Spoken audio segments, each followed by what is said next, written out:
All right, now back with us here on Thursday Night Tailgate is Vic White. Vic is the keyboard player for a band that became one of my favorites last year, and the band's name is Resurrection. They are a Journey tribute band, and you guys all know what a huge Journey fan I am. Resurrection is so good that if you close your eyes, you're going to think you're back in 1981 listening to Journey play. Their lead singer, Ryan Christopher, has also become a great friend as well. He sounds just like Steve Perry. They are out on tour right now. They're about to come back to the Atlanta area. They'll be performing at the Gem Theater up in Calhoun, Georgia this coming Saturday night. I'll be there front and center. Got my tickets very early because I'm excited that they are coming back to town. They'll also be here in Dallas, Georgia later on in February of 2020.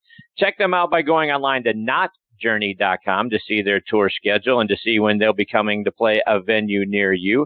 And I'm very excited to have Vic back with us tonight here on Thursday Night Tailgate. Hey, Vic, how are you, my friend? Hey, Chris, I'm doing great. How are you doing? I'm fantastic, thank you. So, Vic, obviously keeping a close eye on the band. A lot of exciting developments have happened since the last time we had you on the show. Give us an update. What's been going on with you guys so far in 2019? Well, we have trekked to several states we've never played before. I think going into the year, we had hit 30 of the 50 states, and just recently we hit Montana, we hit New Mexico, we hit Colorado, we hit Oregon. So we've done a lot of trekking. I guess we've hit. Did I say Arizona? It's a big list, but yeah, we've spent a lot of time heading out west and getting to places we've never been before, or maybe places we've only hit once. So a lot of traveling. We continue to expand the territory and meet new fans, and that's always exciting. So the band's rolling on really strong, and it's been a really good year. And talk about that, as I've been watching you guys, over social media and then checking out the tour information on notjourney.com. Talk about some of the places that you've been. Have been a lot of fun. Any places really jump out at you and wow, that was fantastic? Well, I don't know. There are always things that are special about each and every gig, whether it's a specific fan that you meet who's just been particularly looking forward to seeing the band for a long time and seeing it for the first time. I mean, those things happen a lot, and it's, I guess one thing that's really interesting for us is seeing the level of fandom that we see some places, the degree that people have excitement for seeing the band. I know we had one lady mention that she had been wanting to see us for years. There was some personal situations that made Journey's music particularly connect to her. And she said that upon the opening notes of seeing us play, she just broke into tears. So, that always makes a show special. So it doesn't necessarily need to be the size of the crowd. Sometimes it's just the passion for the music and the intrigue to seeing us that makes those dates special. We had just a fan mention, hey, we're bringing cookies to the show. Tell us how we get them to you. So this person's designed sugar cookies and put the band logo on top of them and wow. the band picture on top of them. So it's interesting seeing some of the things that the individual fans do. I know we recently played the Greeley Stampede out in Greeley, Colorado, and it was just a particularly interesting crowd because I know everyone knows that, Journey's music, there's interest multi-generations, but we went to this particular show and there were so many young people that looked like they were in their 20s, and they were just so passionate about the music. I mean, jumping up and down. It's just the level of excitement to see us play for such a younger audience. That was particularly impressive. So yeah, there are always things that make each and every show interesting on its own merit. So yeah, fun stuff. Absolutely. And, Vic, with the show coming up Saturday night at the Gem Theater in Calhoun, Georgia, last year when I was there seeing you guys, I remember Ryan Christopher saying something about the band's history at that venue. What was, was that one of the early places that you guys got together and play? Or is that one of the longstanding places that you guys come back to every year? What was special about the Gem Theater in Calhoun? The Gem Theater was the very first performing arts center that we had ever played. So that's why it's special. I mean, the theaters, I think the band plays particularly well in a theater setting. And it was just the first one we ever did, and it went extremely well. And now this will mark, I guess, the third time in a row that we've been back to the theater. So I think it'll always be special because of that. It's just a neat room. It's an intimate room, and the audience is especially into the band. And audiences are always very responsive to the shows. But I think just because, it's the first theater we did, it's special, and we keep coming back, so they must like us. Indeed. I think when you look out ahead at the direction that the band is going in, I remember seeing Neil Schon of Journey keeping an eye on you guys. He's put it out there on social media that he'd actually love to hear you guys do some original music, and you guys responded that you might be working on some things. So where does that stand? Where are you guys headed with your own music? Well, first of all, how cool is it to have Neil Schon paying attention to what we're doing? I think that's kind of interesting. I've followed Journey's music since I was a teenager and seen them live. And, who'd have thought when I was 14 years old that, Neil Schon would be paying attention to a Journey tribute band that I had, decades later. So that's really cool. And I know that, having Jim in the band, Jim's our drummer, and Jim, for anybody who doesn't know, was Journey's drum tech for about 7 years. So, that's kind of a special connection, and why the guys in Journey may be more tuned to what we're doing, having Jim in the band. And we've heard from Neil a little bit off and on over the years, which is really cool. So, Neil has posted on our page a time or two, and he did make a post about original music. Said, "Hey guys, you ever thought about original music? Anything on the horizon for that?" And the truth is, it's something that Ryan and I talked about for a long time. I mean, from the moment we started the band, it was something kind of in the back of our minds that we would love to envision doing. We're based out of Nashville, and Nashville is a songwriting town. And over the years, I've certainly, had my hand at doing some songwriting. So I think that with the band, there's just such an enormous amount of energy that we pour into running this band. I think people would be amazed at everything that's required to keep a band running and, moving forward, especially nowadays with all the social media sites. We spend so much time just managing the Facebook and the Twitter accounts and, designing logos for the tour, negotiating contracts. There's just so much involved. So, we talked about the original music, but it's just been so busy for us that we thought, well, someday we'll do the original music whenever we get this thing running, on all cylinders where we can have that kind of time. Well, I think when Neil really made the post, I think that was really the kick in the pants that I needed to say, I really need to just find the time, whatever it takes. So, yeah, I've done a little bit of, I don't even say a little bit. The songwriter switch on me is kind of flipped back on. And it's very consuming because as a songwriter, I think the lyrics is the most challenging part. You're kind of editing your lyric 100% of the time, 24/7. So when you're cutting the grass, you're writing a lyric in your head. Even when you're having conversations with people. I remember the other night I was out hitting tennis with my wife, and I had just had a big musical idea hit me before we hit the court. So we're sitting there hitting tennis balls, and I'm telling her, "Honey, I'm sorry, but I'm actually writing a verse in my head as we're hitting the ball." So it's I love it, and it scares me at the same time because it's so completely absorbing that it kind of takes you out of moments at times. But I do love it. There's nothing much more rewarding than putting a bow on a song that you feel strongly about. So yeah, that's been going on in the head, and we have actually gotten in a studio room with somebody. I won't talk about who it is just yet, but it's somebody who's offered to lend some support. That has, quite a history of successful songwriting, and it's exciting. So we're starting to write together, and we've pulled Ryan into the studio, and he's sung a vocal, and we're working on the first one. I don't know if it'll be the first one of a series of 2 or 3 or 5 or 10. We'll just have to see, as life permits and as the creative juices continue to flow. But I expect that people will hear something original next year from the band, which is exciting. Yeah, it is. I can't wait to hear that. So please let us know when that's about to come out. We'd love to put it on the air and let our listeners take a listen to it as well. That's some exciting stuff. Good for you guys. So we've Vic, already got there are radio play. There you go. Already got Gary. You know you're going to get it on the air, so that's extra inspiration. Thanks, Chris. Absolutely.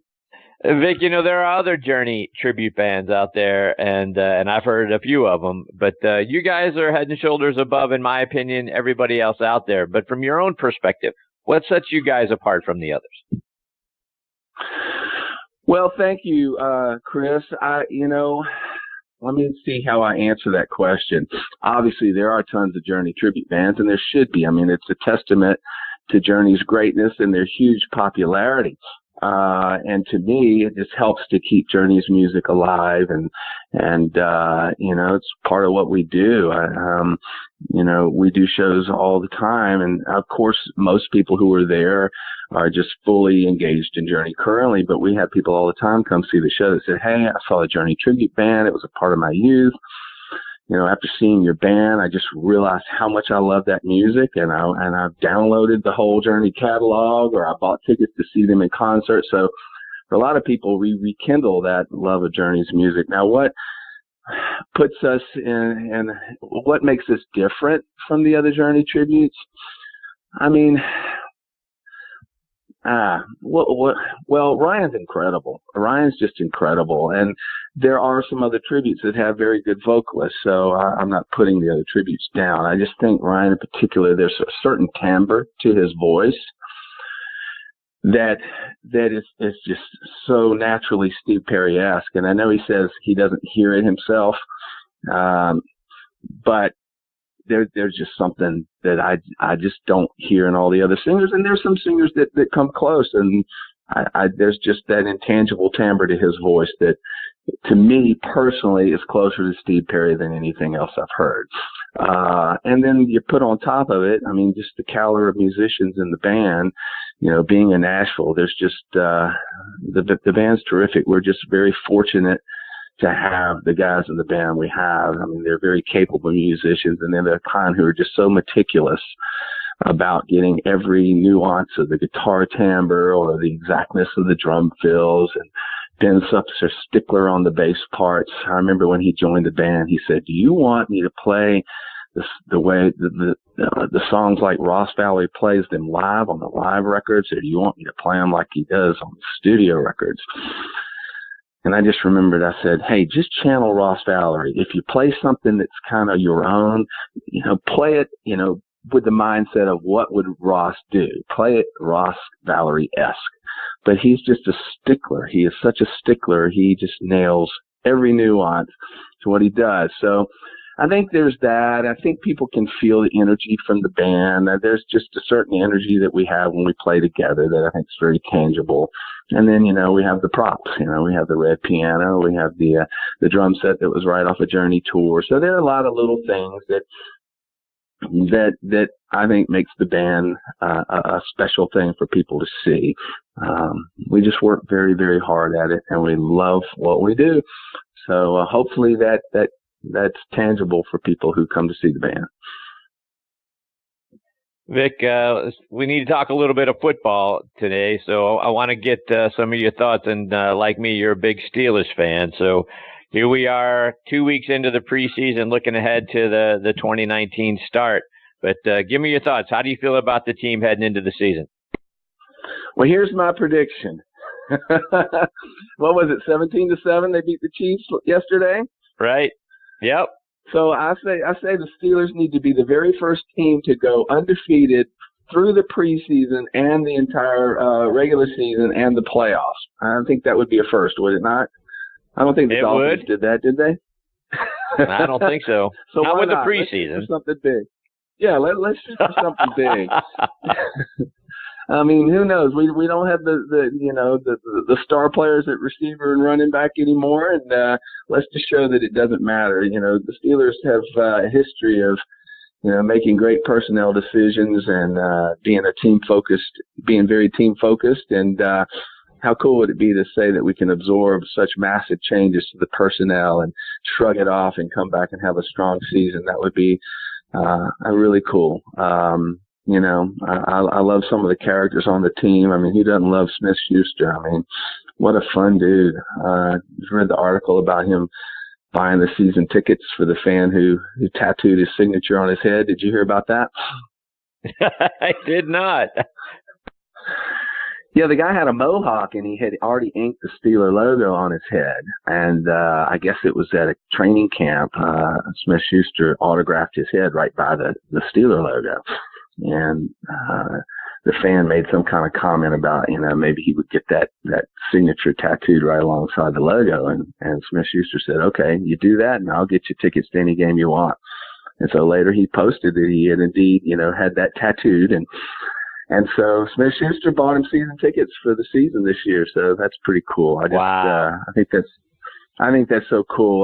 We you know, the NFL draft was in Nashville, and I took my son, my younger son, to the draft, and we went out, and they had this little interactive kind of thing where you could go dance with Smith Schuster. They would project you on a screen where he was up there dancing, and you dance beside him, and they project your image up there. And I like that kind of personality. It's fun to have that injected into the team, because the team has had sort of, you know, it's had a little bit of personnel rockiness as of late. So it's great to have somebody like that on the team fostering what is fun about following football.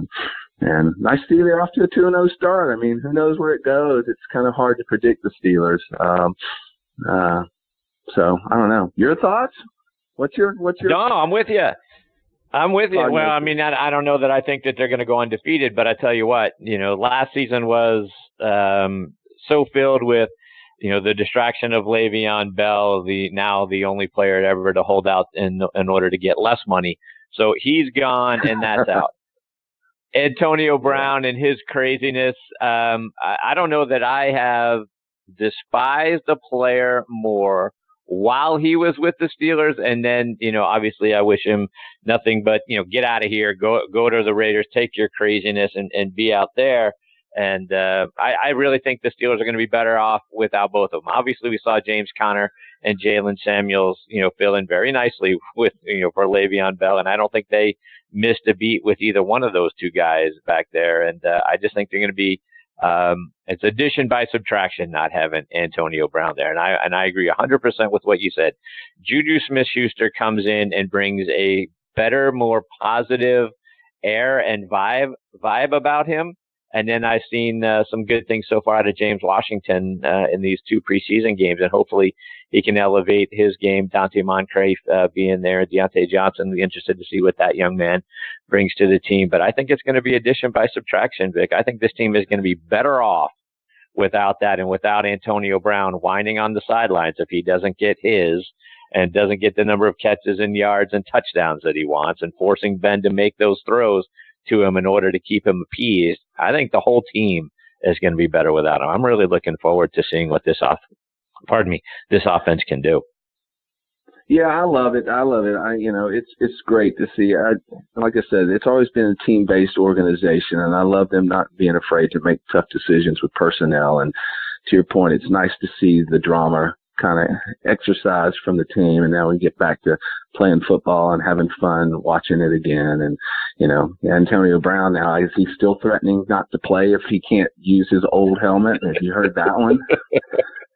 Yeah, I did, and it looks like they have found a substitute helmet that he'll condescend to use, and he's acquiesced, and he hasn't actually gone through a full practice. But I did read yesterday he actually went through a walkthrough, so you know, the Raiders can deal with all of that. I'm glad to be rid of that guy.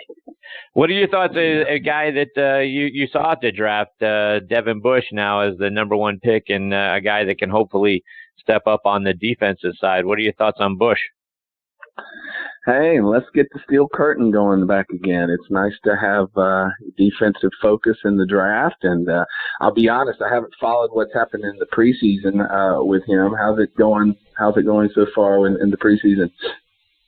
I think it's gone pretty well. I mean, the kid had 10 tackles in the first game, and he looks like he's got some great speed. And we've needed that with the situation with Ryan Shazier. We've certainly missed that on the defensive side, and I'm interested to see what Mark Barron can do. We're having signed him over from the Rams, and Steven Nelson at defensive back. That's been a position that we've struggled with for the last several years, having a pair of good corners and safeties. So I'm hoping that the combination of those three guys can take the defense back to where it needs to be. I know it's only 3 of 11, but I think we're all comfortable with Hayward and on the defensive line. Hargrave seems to have stepped up his game a little bit. Looking forward to seeing what he can do at nose tackle. Stephon Tuitt, if he can stay healthy at the other end, and then we'll see what happens. I think the other big question mark, I don't know how you feel about it, Vic, is going to be Bud Dupree. I mean, he's been a guy that we've hoped was going to be a good rush linebacker, and has only had 4, 5, 6 sacks the last few years. He's not the bust that Jarvis Jones was, but he's been close. It's going to be interesting to see if he can step up his game. Well, like I said, I just think there's reason for optimism just from an overall mood thing with the team, and I'm the kind of fan who takes it. I just want each season to be an uptick, So I was obviously joking when I said let's just go undefeated through the preseason and the regular season and the playoffs. But to me, if the Steelers can have an uptick type of season, to me that's cause for optimism. The team improves, and we don't have to go out and win the Super Bowl this year. I just want to see us trend in the right direction. I'm old enough to now. When you're a kid, it's like every season is do or die, But when you're my age, hey, there's always a season next year, and there's a season the year after. And as long as you feel like the team's developing in the right ways and improving, then I call that season a success. And that's truly what I do expect this year. I think we see some positive trending just because we exercise the drama, and we do have some youth. We do have some, positive attitudes out there. I think we're going to see a fun, successful season. So it'll be fun to watch. Any concerns about fun now? Go ahead. No, go finish your thought. Well, I was just going to say one of the fun things about playing in the band is we get all over the country, and we've hit a place in Pittsburgh this year, and we played Lancaster, a big theater, not too far away, and run into Steelers fans all the time. So that's another joy of playing, is just getting to connect with some Steeler fans when I get to that area of the country. And, they're already out to see the band because of the love of Journey. When they find out I'm a Steeler fan, that just that enhances the experience for them, and it enhances the experience for me too. So that's one of the great things about playing all over the country. When you're up there, do you got your Steelers jersey on when you're behind the keyboards? Oh, what I'll do lots of times is I'll come on with the encore and put the jersey on. I'll try to kind of keep my fandom a secret. I've done that a little bit until late in the show and kind of put that as icing on the cake for everyone. I've done that. That's always fun. I've got my Bradshaw hanging in the closet. Yes, I know. I saw, obviously when we got together last year when you were here and you had the Bradshaw jersey on outside the theater. That was awesome to see. So I'm sure the Steeler fans up in that area of the country go crazy when you come back out and you've got that on. It's fun. Vic, before we let you go, remind our listeners about how they can stay up to date with the band, the great things you're doing, and then where you guys are going to be across the country. How can they do that, whether it's online or it's on social media? Yeah, it's hard on Facebook to really keep up with the schedule. We do have events posted there, so if you go to the events section, you'll see them. We don't have the entire schedule loaded, but we do load that in waves. But Facebook is my favorite way of connecting with the band, because we just post things constantly, personal connections. And so that's a fun way to follow the band. But if you really want to keep up with the tour schedule, the best way to do that is to go to the website. It's notjourney.com. That should be easy for everyone to remember, notjourney.com. And then when you go there, just find the tour tab. So click on that little hamburger, and I think it's in the top left-hand corner of the page when you go to Not Journey's homepage, and just select the tour tab, and we have all the tour dates out there. Folks can also join the fan club, and we occasionally send out calendar updates there via email, and that is send an email to fanclub@notjourney.com. So fanclub@notjourney.com will get you connected into the newsletter that we send out via email with tour updates. Well, Vic, it sure has been great catching up with you and having you back on the show with us tonight. I'm looking forward to Saturday night and seeing you guys in concert again. I hope you'll come back during the season and give us an update with what's going on. Give us your thoughts on the Steelers and all that sort of thing. But can't thank you enough for your time, and all the best to you. Thank you so much. I look forward to seeing you Saturday. I appreciate all the airtime and the interest in the band. And like I said, be good to see you this weekend. I appreciate you, Vic. Take care. All the best to you and the rest of the members of the band and your family as well. Thank you. Same to you, Chris. See you, Vic.